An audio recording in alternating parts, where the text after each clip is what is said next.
also, I think for the past few months, we have been focusing on social and emotional learning, the 5 important competencies. And now we are going to talk about a new topic, which is cultural competency. So I think the first question is, what is cultural competency and why it is important? Yeah.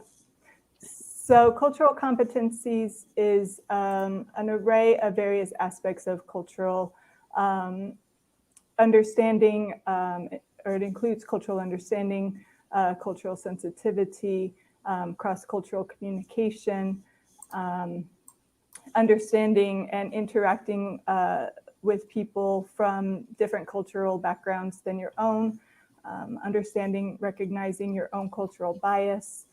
Those are all different topics that kind of fall under this umbrella of cultural competencies. Michelle, do you want to add to that?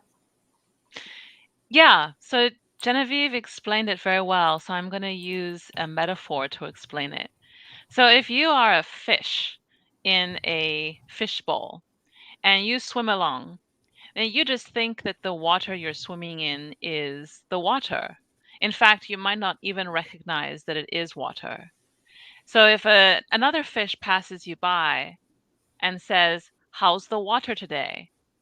Would you be able to explain what the water is like if that's this water you've always been swimming in?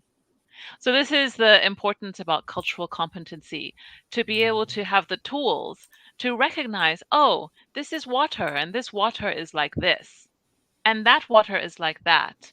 And how can we merge the two or enjoy both waters and be aware of them? I have a Yeah. question. When you're talking about cultural competency, does it mean language ability? Uh, That's, okay. yeah, go ahead. All Go right. ahead, Michelle. Yes and no. Yes, because language and culture are inseparable. They exist as a combination. However, just because you can speak a language fluently doesn't necessarily mean that you know how to use the language appropriately for the person or the group from a certain cultural background. So I would say that both are important. You need a combination. However, certainly understanding a language does help you understand how people tend to communicate. So it does begin the process, but it doesn't complete it, if that makes sense.